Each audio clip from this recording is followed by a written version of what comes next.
Harrow Lake, 1977. Before the mask, before there was a face, before the hook, there were hands that had never taken a life. And before an entire town learned to fear the name, the Harvester, there was Caleb Ward. Caleb was 23 years old. He worked at the Harrow Lake feed and grain mill, drove an old green pickup truck that barely started on cold mornings, and spent most Friday nights sitting in the same corner booth at Miller's Diner. People liked Caleb. He helped elderly neighbors carry their groceries. He fixed bicycles for kids who couldn't afford the repair shop. And every Sunday morning, without fail, he'd drive across town to have breakfast with his mother. There was nothing remarkable about Caleb. Nothing frightening, nothing evil, which is why nobody could explain what happened to him in the fall of 1977. But I can tell you exactly when it began. September 23rd, 1977. 3 weeks before the Harvest Festival. Caleb finished work shortly after 7 that evening. The sun had almost disappeared behind the cornfields when he climbed into his truck. He turned the key and the engine coughed. Nothing. Come on, sweetheart. He tried again, another cough, and Caleb sighed. If you make me walk home, I'm selling you. He turned the key a third time and the engine roared to life. That's what I thought, sweetheart. An old rock song played through the radio as he pulled away from the grain mill. The announcer interrupted between songs. And don't forget, folks, preparations begin Monday for Harrow Lake's 23rd annual Harvest Festival. 3 nights of food, rides, music, and Caleb turned the music up. He loved the festival, everyone did. He'd gone every year since he was a boy. Back then, October meant something special. Pumpkins, cold nights, cheap carnival food, girls, and probably drinking more beer than Sheriff Briggs would approve of. Caleb drove through town. Cornfields stretched along both sides of Harrow Road. Then he noticed someone ahead. An old man stood beside the road. Caleb slowed down, and the man wore dirty overalls beneath a brown coat. His head hung low, and Caleb rolled down his window. Everything all right? No response. You need a ride? The old man slowly raised his head, and his face was pale. His eyes weren't looking at Caleb. They were staring at the cornfield behind him. Sir? The old man's lips moved. Don't let them harvest it. Caleb frowned. What? The old man stepped closer. Whatever you hear in those fields. He finally looked directly at Caleb. Don't answer it. A car horn suddenly blared behind them, and Caleb jumped. As he looked into his mirror, a station wagon waited impatiently, and Caleb raised a hand. Yeah, I know, I'm going. He looked back toward the old man. Nobody was there. Caleb leaned toward the passenger window, and the roadside was empty. Where the hell? Another honk, and Caleb shook his head and drove away. Billy Mercer nearly choked laughing when Caleb told him about it. They were sitting inside Miller's Diner later that night. The jukebox played in the corner. Cigarette smoke floated beneath the ceiling lights, and Nancy Vale sat across from them drinking a milkshake. So let me get this straight, Billy said. You picked up a ghost hitchhiker. I didn't pick anybody up. Good. Ghosts never pay for gas. Nancy laughed. Caleb rolled his eyes. I'm serious. And what exactly did he say? Nancy asked. Caleb looked at her. Something about the harvest. Oh, here we go, Billy groaned, and Nancy ignored him. My grandmother used to tell me stories about those places. Billy leaned toward Caleb. Her grandmother also thinks Elvis lives down the street. Nancy kicked him under the table. Ow! Caleb laughed. What stories? Nancy's smile faded. People hearing things.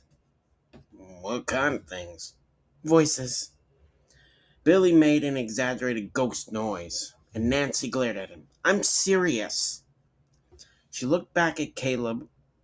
People supposedly heard relatives calling them. Sometimes people who were already dead.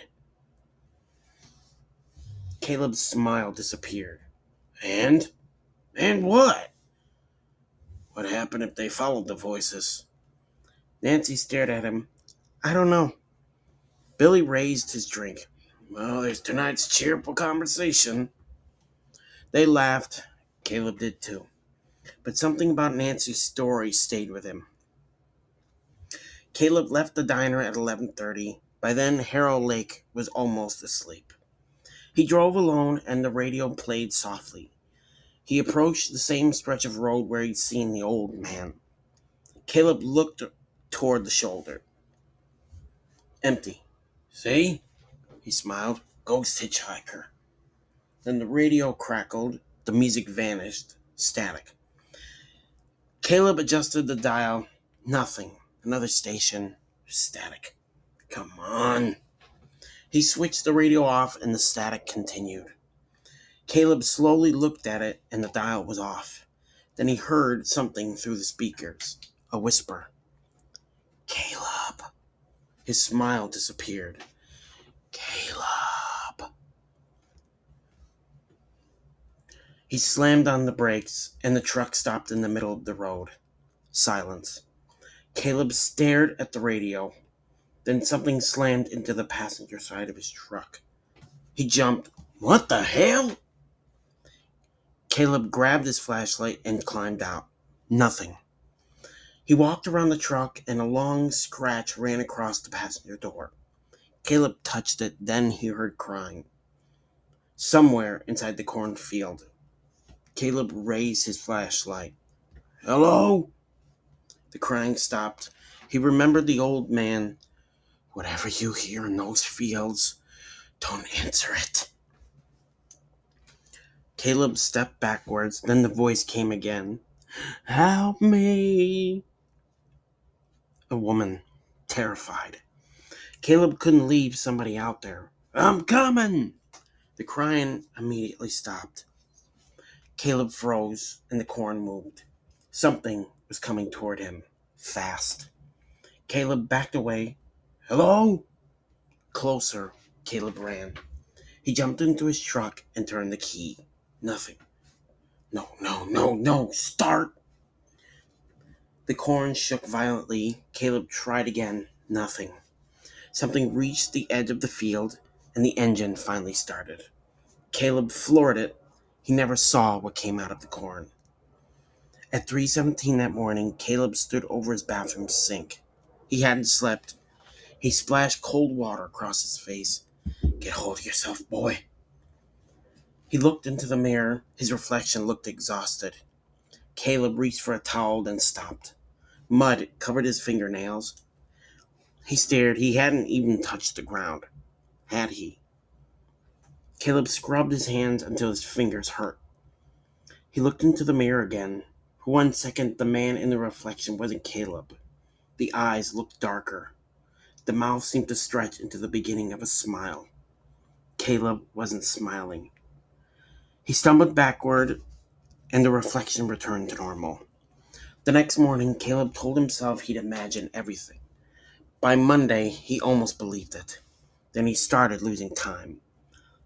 10 minutes at first.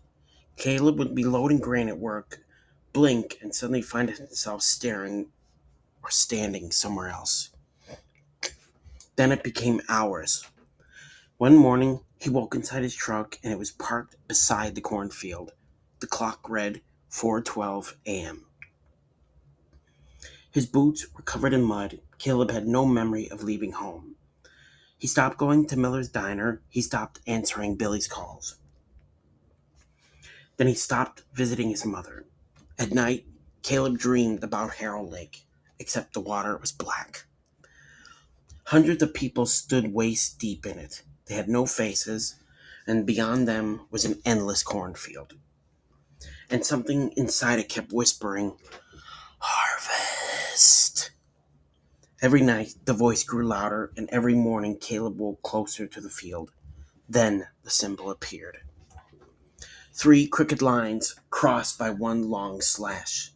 Caleb found it scratched into his bedroom wall. He stared at it for nearly an hour. He didn't know what it meant.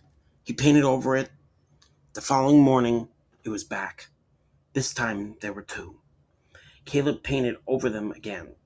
The next morning, there were 7. Soon, the symbols appeared everywhere, on his walls, his bathroom mirror, his kitchen table, even across the hood of his truck. Caleb bought a padlock for his bedroom door.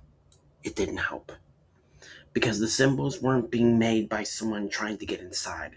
They were being made by Caleb. On October 3rd, Billy Mercer finally went looking for him. Caleb hadn't been seen at work in 4 days. Billy knocked. "Caleb?" Nothing. He tried the door, unlocked. The house was dark. Every curtain had been nailed shut.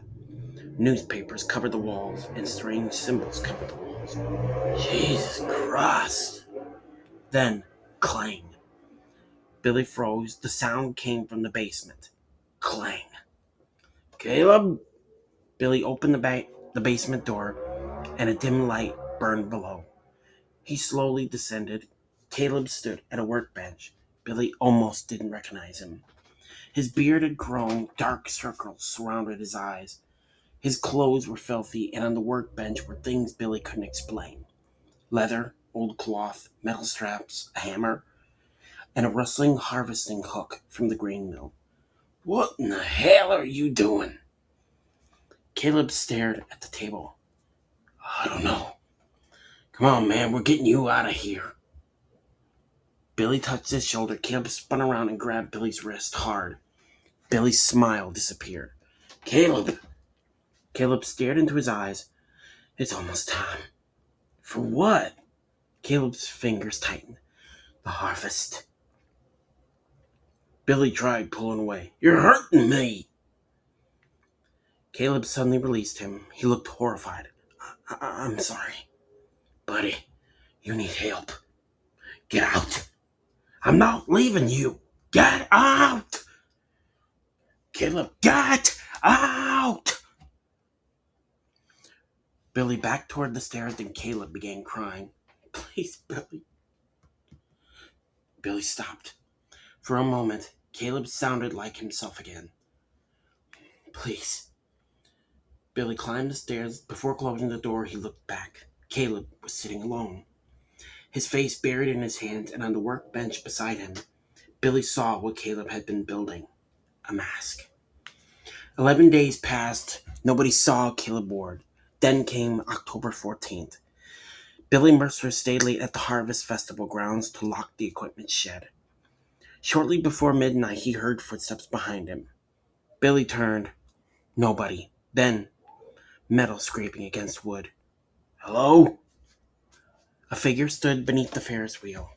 Heavy boots, dirty work clothes, a finished mask, and a rusted hook. Billy backed away. Then he saw the eyes. His mouth fell open. "Caleb?" The figure stopped. Billy took one step closer. "Caleb, it's me." The hook slowly lowered. For one moment, Caleb Ward was still behind that mask. Billy saw him. "Whatever happened to you, man, we can fix it." The masked man's hand trembled. Then something whispered from the cornfield. Billy couldn't hear it, but Caleb could. "Harvest." His head turned toward the field, then slowly backed away toward Billy. The hook rose again. Billy whispered, "Caleb, please." The lights of the Harvest Festival suddenly flickered on behind them. Billy screamed, and Caleb Ward disappeared forever. Years later, when I began investigating Harrow Lake, I discovered something disturbing. Caleb Ward's employment records were gone. His house burned before police could properly search it. Photographs disappeared. Even his name vanished from official reports. After October 1977, there was almost no evidence Caleb Ward had ever existed. But the murders existed. The survivors existed. And the thing wearing Caleb's face beneath that mask continued hunting. The name and the people of Harrow Lake eventually gave it a name, the Harvester. But one question has remained unanswered for nearly 50 years. Did something in those fields turn an innocent man into a killer? Or did the fields simply awaken something that had always been waiting inside him? I am the Fear Keeper, and you have just opened Black File number 001. The Harvester had claimed his first victim, but Billy Mercer's death wasn't the massacre Harrow Lake would remember. Because the following morning, the gates to the Harvest Festival opened. Families arrived, teenagers filled the midway, and the Ferris wheel began turning. Music echoed across Harrow Lake, and somewhere, among hundreds of smiling faces, Caleb Ward was waiting. The harvest had begun. If you enjoyed this story, let me know if you would like to hear a part 2. Because after all, like the Fear Keeper always says, fear has a face, and you don't want to see it.